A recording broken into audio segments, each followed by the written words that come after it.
सबके अंदर विद्यमान दिव्यता को।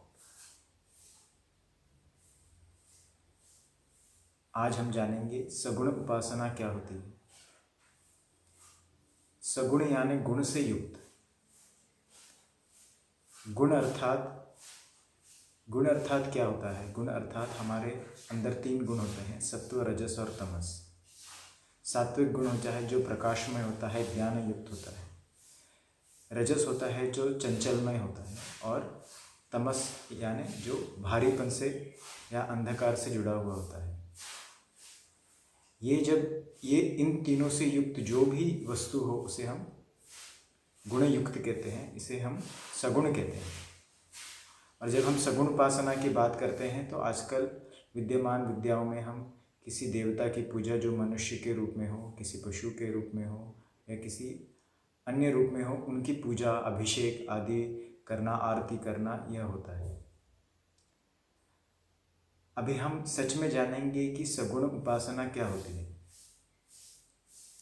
सगुण उपासना जानने के लिए सबसे पहले ये जानना चाहिए कि गुण की पहचान कैसे होती है। गुण की पहचान हमारे इंद्रियों से होती है। इंद्रियां क्या क्या हैं? एक तो हमारे आँख हैं, कान हैं, स्पर्श है, हमारी त्वचा है, और अन्य, और जो हमारा रसनेंद्रिय है, हमारी जिह्वा है, या फिर हमारा जो घ्राण है उससे होता है। घ्राण आदि जिससे हम किसी को सूंघ आदि सकते हैं, उसे हम कहते हैं इंद्रिय। और इंद्रियों से गुण युक्त जो भी वस्तु होती है उनका ज्ञान होता है। तो यह है सगुण उपासना। सगुण उपासना अर्थात जो भी इंद्रियों से युक्त होने के बाद जो भी ज्ञान उत्पन्न होता है उसे कहते हैं सगुण उपासना। तो सगुण उपासना हमारे इंद्रियों से शुरू होकर हमारे मन तक आती है, और वह मन में एक वृत्ति बनाती है, और वह वृत्ति होती है गुणयुक्त। और उस गुणयुक्त जो हमारा भी वृत्ति होता है या ज्ञान होता है, वह हमें निर्गुण की तरफ ले जाती है। तो सगुण उपासना का अर्थ मात्र किसी मंदिर में जाना, देवता की पूजा मात्र नहीं होता है। तो जो सगुण उपासना होती है उसका अर्थ ये होता है जो भी गुण से युक्त है उसे समझना और उसे जानना। और उसे जानना और समझना जो होता है वो सिर्फ हमारे इंद्रियों द्वारा होता है। इंद्रियां अर्थात हमारे जो भी हमने बोला, जैसे कि शब्द, रूप, स्पर्श, जैसे जो हम हमारे वाणी से, हमारे कान से, हमारे आँख से, हमारे जिह्वा से जो भी हमें ज्ञान उत्पन्न होता है वह सगुण ज्ञान होता है। तो जो भी सगुण उपासना इससे संबंधित होती है। और इस सगुण उपासना का जो मूल रूप होता है, ये जो इंद्रियां होती है वो कहाँ पे स्थित हैं? ये इंद्रियां हमारे शरीर में स्थित हैं। और शरीर में ये सभी इंद्रियां, शरीर के द्वारा इन इंद्रियों का चलन होता है। और इस इंद्रियों में शक्ति देने वाला क्या होता है? हमारे प्राण होता है। और इस प्राण और जो शक्ति, जो प्राण होता है इसे शक्ति देता है, और जो शरीर होता है यह इसमें स्थित होती है। और ज्ञान कहाँ पे उत्पन्न होता है? वो हमारे मन में उत्पन्न होता है। तो सगुण उपासना के जो भी 3 रूप हैं वो हमारे शरीर, मन और प्राण में है। तो इनको जानना ही हमारे सगुण उपासना का मुख्य भाग होता है।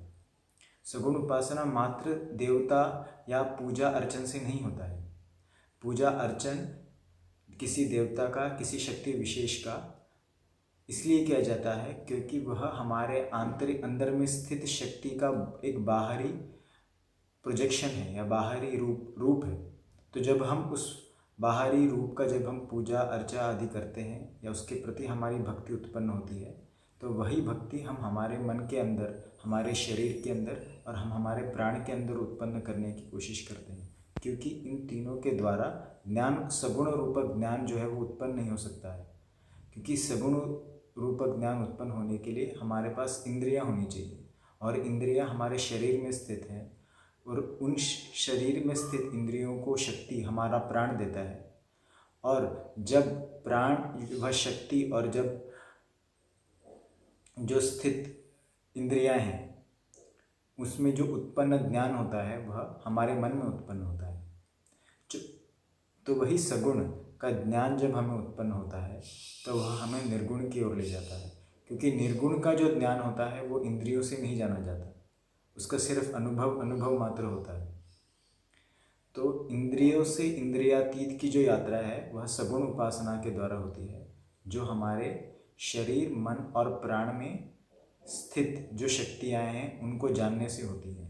उनके अंदर जो विद्यमान ज्ञान है उसको जानने से शुरू होती है। उसको जाने बिना हम हमारे अंदर जो निर्गुण है हम उसको नहीं जान पाएंगे। इसलिए जो अभी हम देखते हैं सिर्फ किसी देवता पूजा पाठ मात्र करना सगुण उपासना का सिर्फ एक अंग हुआ।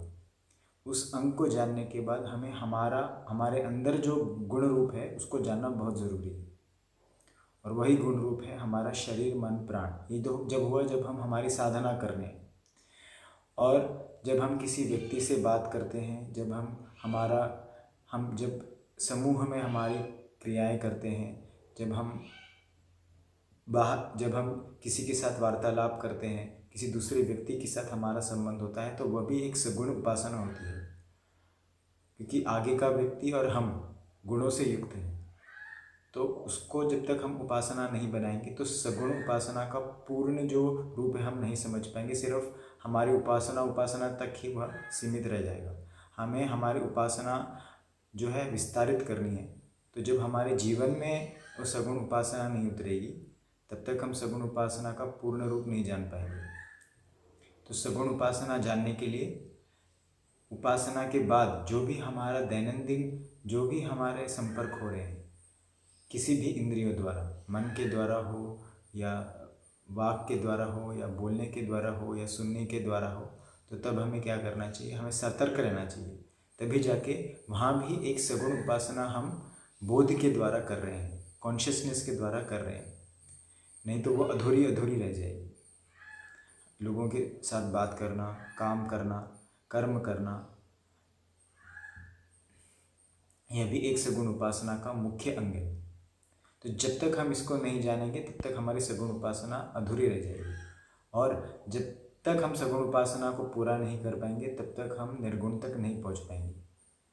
ईशावास्य उपनिषद में आता है, विद्यांच अविद्यांच यस्तद वेदो भयं सह अविद्या मृत्युम तीर्थवा विद्या अमृतम अश्नुते। अविद्या क्या है? जो गुण से युक्त है, क्योंकि गुण से युक्त जो होता है वह सदैव बदलता रहता है। वो हर वक्त उसमें पैदाइश हो रही है, कुछ देर के लिए रह रहा है, फिर वह समाप्त हो रहा है। इसको जानना ही अविद्या को जानना है। जब तक हम अविद्या को नहीं जान पाएंगे तब तक हम विद्या की तरफ नहीं जान पाएंगे, और जो वह विद्या रूप है वह निर्गुण ज्ञान है, वह सत्य ज्ञान है। तो जब तक हम इस बदलते हुए जो फिनोमिना है या जो भी अस्तित्व है इसको नहीं जान पाएंगे तब तक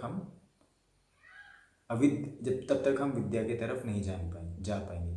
तो जो भी इंद्रियों से युक्त जो ज्ञान है जिसको हम अविद्या कहते हैं, उसको जानने के बाद हम मृत्यु के परे जा पाते हैं, और मृत्यु के परे जाने के बाद ही हम अमृतत्व पद जो है, जो कि पूर्णत्व जो है हमारा मनुष्य जीवन का जो लक्ष्य है, हम उसको जान पाएंगे।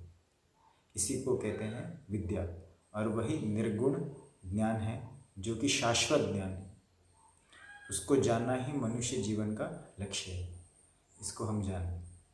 तो सगुण उपासना सिर्फ हम मंदिर या पूजा पाठ या किसी मूर्ति मात्र से नहीं होती।